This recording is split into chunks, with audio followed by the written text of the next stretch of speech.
इसका मैसेज आपको क्या समझ में आता है कि आज का जो मैसेज है वो ब्राह्मणों के बीच क्या है? बीजेपी सम्मान देने का काम कर रही है। ऐसा नहीं कि बाकी दलों ने किया नहीं, उन्होंने भी किया है, लेकिन बीजेपी इसमें एक कदम आगे निकल के काम कर रही है। राम मनोहर लोहिया जी का भी पार्क बना हुआ है, उस पर तो किसी ने आपत्ति जाहिर नहीं की कि लोहिया जी का पार्क क्यों बन गया है। अम्बेडकर जी का पार्क बना हुआ है। हिंदू राष्ट्र में ब्राह्मणों का नेतृत्व जो है हिंदुओं का नेतृत्व करती है, तो जाहिर सी बात है कोई ना कोई चेहरा तो उनको सामने दिखाना ही पड़ेगा। ब्राह्मण नाराज है, ब्राह्मण नाराज है, ब्राह्मणों की बीजेपी में सुनवाई नहीं है। कल जब भाजपा विधायक बैठ के डिनर पार्टी कर रहे थे, उसके बाद सपा ने ये सुर कुछ खूब तेजी से मिलाया था, मिले सुर हमारा तुम्हारा। लेकिन आज जो बीजेपी ने किया है, ऐसा करने से पहले सभी पार्टियां सोचती हैं। दरअसल आज राष्ट्रीय प्रेरणा स्थल की सौगात लखनऊ को दिया गया है। इसमें 3 मूर्तियां हैं और तीनों मूर्तियों के पीछे अलग अलग तर्क दिए जा रहे हैं। स्वतंत्रता सेनानी, पूर्व मुख्यमंत्री, प्रधानमंत्री, अलग अलग तर्क से जोड़ा जा रहा है। लेकिन इसके पीछे की आपको कहानी बताएं उससे पहले नमस्ते, मेरा नाम है ब्रजेश तिवारी, स्वागत है आपका बतकही चौक पे। आज लखनऊ को राष्ट्रीय प्रेरणा स्थल का सौगात दिया जा रहा है। इस प्रेरणा स्थल के बारे में आपको बताएं उससे पहले कल की एक खबर पे नज़र डाल लेते हैं। कल दरअसल बीजेपी के कुछ विधायक बैठे थे, रात्रि भोज का अवसर था, सब एक साथ गेट टुगेदर कर रहे थे। ऐसे में सपा ने मिले सुर मेरा तुम्हारा किया कि भाजपा से ब्राह्मण विधायक नाराज हैं। अब ब्राह्मणों की भाजपा में नहीं बन रही है, उनकी नहीं सुनी जा रही है, इसलिए वो अब एकजुट हो गए हैं और विरोध कर रहे हैं, समर्थन वापस ले लेंगे, ऐसा होगा। लेकिन क्योंकि अगर बीजेपी ब्राह्मणों की नहीं सुन रही तो आज जो ये प्रेरणा स्थल है इनके बारे में बताते हैं आपको। चलते हैं। एक मूर्ति है हमारे पूर्व प्रधानमंत्री अटल बिहारी वाजपेयी, जो जात से ब्राह्मण। दूसरी मूर्ति है श्यामा प्रसाद मुखर्जी, जात से ब्राह्मण। तीसरी मूर्ति है पंडित दीनदयाल उपाध्याय जी की, जात से ब्राह्मण। अगर ब्राह्मणों की अनदेखी बीजेपी में है तो इनको सम्मान देने का काम कौन कर रहा है? अब बीजेपी दे रही है। तीनों नेताओं के बारे में मैंने आपको बता दिया। हम बाकी जो कल अपने न्यूज़ रूम में है, हमारे साथ हमारे कुछ सहयोगी हैं, इनके नज़रिए से कल का भोज और आज की मूर्ति ये क्या सोचते हैं? भोज हुआ तो बहुत बवाल हुआ कि ब्राह्मण नाराज है, ब्राह्मण नाराज है, लेकिन आपने मैसेज देने का काम क्या किया? 3 वो नेता जिन्होंने ब्राह्मणों के देश की राजनीति की थी, दीनदयाल उपाध्याय, श्यामा प्रसाद मुखर्जी और अटल बिहारी वाजपेयी, तीनों को सम्मान देने का काम किया राष्ट्रीय प्रेरणा स्थल और इतना बड़ा स्मारक। नहीं, ये बहुत ही अच्छा कदम है। जिस तरीके देखिए, पहली बात जो आपने कही कि ब्राह्मणों को लेके एक मीटिंग हुई, तो देखिए अब हर सभी अपने जाति विशेष वर्ग के लोगों को लेके मीटिंग कर रहे हैं। अभी कुछ दिनों पहले ठाकुरों को लेकर लामबंदी हुई तो उन्होंने अपनी मीटिंग की।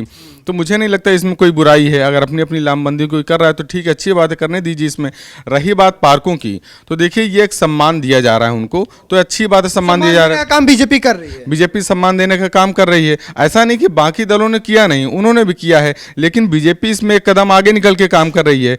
राम मनोहर लोहिया जी का भी पार्क बना हुआ है, उस पर तो किसी ने आपत्ति जाहिर नहीं की कि लोहिया जी का पार्क क्यों बन गया है। अम्बेडकर जी का पार्क बना हुआ है। हम यहाँ पे आपत्ति और समर्थन की बात नहीं कर रहे हैं। हमारा कंसर्न ये है, हम बात ये कर रहे हैं कि बीजेपी में ब्राह्मणों को नजरअंदाज किया जा रहा है, उनकी नहीं सुनी जा रही, उनको प्राथमिकता नहीं दिया जा रहा है। लेकिन जो आज ये प्रेरणा स्थल है, ये कहीं ना कहीं मैसेज देने का काम नहीं है कि देखिए हमने हमारे पास जो नेता थे उनको हमने कहाँ खड़ा कर दिया।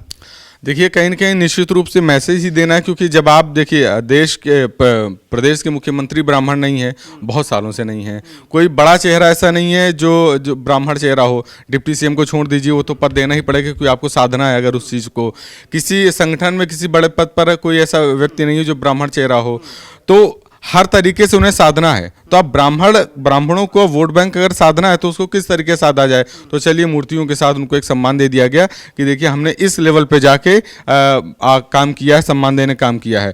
तो कहीं ना कहीं राजनीतिक देखिए अब ये जाति है कि जाति नहीं, और मुझे लगता है ये कभी जाएगी भी नहीं। ब्राह्मणों नेताओं को मूर्ति से सम्मान देना, तो बीजेपी क्या इस चीज़ को साधने में कामयाब रही कि अभी लगता है कि कुछ अधूरा है? नहीं, देखिए कामयाब क्या, अब वोट पाने के लिए कुछ ना कुछ तो देखना पड़ेगा ही भाई, कोई भी पार्टी होगी उसको देखना पड़ेगा। अब समाजवादी पार्टी होती है तो हर चीज़ के लिए लड़ती है, रोड पर उतरती है। बाकी जो पार्टियां होती हैं भाई, ओबीसी चेहरे के लिए और एससी एसटियों के लिए समाजवादी पार्टी खड़ी रहती उतरती। तो भारतीय जनता पार्टी क्या है, वो हिंदू राष्ट्र में ब्राह्मणों का नेतृत्व जो है, हिंदुओं का नेतृत्व करती है। तो जाहिर सी बात है कोई ना कोई चेहरा तो उनको सामने दिखाना ही पड़ेगा। अब उत्तर प्रदेश में ही ब्रजेश पाठक जी के अलावा और कोई तो मुझे लगता है नहीं कि ब्राह्मण चेहरा जिसको उन्होंने जयशंकर दयालु का नाम भूल गए हैं? नहीं मतलब दिनेश शर्मा भी आपके? जो चमकते हुए चेहरे जो दिखाई पड़ते हैं ब्रजेश पाठक, उनकी बात मैं कर रहा हूँ। अच्छा ठीक है, मतलब आपको क्या लगता है, आप इस मूर्तियों को, इस प्रेरणा स्थल के बारे में आप क्या सोचते हैं? देखिए, मेरा कंसर्न भी यही कह रहा है, जिस तरह से बताया जा रहा था कि अभी के समय में जैसे देखा जाए राजनाथ सिंह या मुख्यमंत्री के तौर पे देखा जाए कल्याण सिंह या योगी आदित्यनाथ, ठाकुरों की जो राजनीति हो रही है तो उसमें कहीं ना कहीं पंडितों को लुभाने के लिए, उनको समझाने के लिए शायद ये ऐसा कदम उठाया गया है। आपको लगता है कि ब्राह्मण नाराज है? शायद हैं। आपका भी मानना है कि बीजेपी के अंदर जो ठाकुर है, ब्राह्मण है, ओबीसी है, कोई खुश नहीं है, लेकिन सीटें उनकी आ जाती हैं?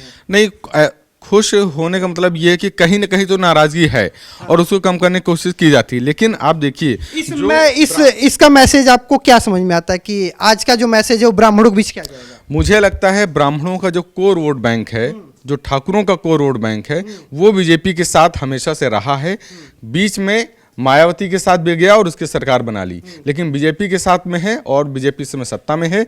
लेकिन जो थोड़ी बहुत नाराजगी, फीडबैक जो मिल रहा है, उसको साधने के लिए निश्चित रूप से बीजेपी का ये कदम है। अच्छा, हमारे जो सहयोगी, उनका मानना एकदम साफ है कि जो वोट बैंक छिटक रहे थे, जो नाराज थे, लेकिन ये प्रेरणा स्थल मैसेज देने का काम करेगा। वो बड़ी बस मूर्ति ही नहीं होगी, वो बड़ा मैसेज भी होगा और वो बड़ा मैसेज वोट के रूप में तब्दील होगा। कैमरा पर्सन अभिजीत के साथ मैं Brajesh Tiwari, Lucknow. This video is sponsored by Ram Ram Group of Companies, co-sponsored by Nature House and Bhaiya Ji Silver Coated Ilaichi.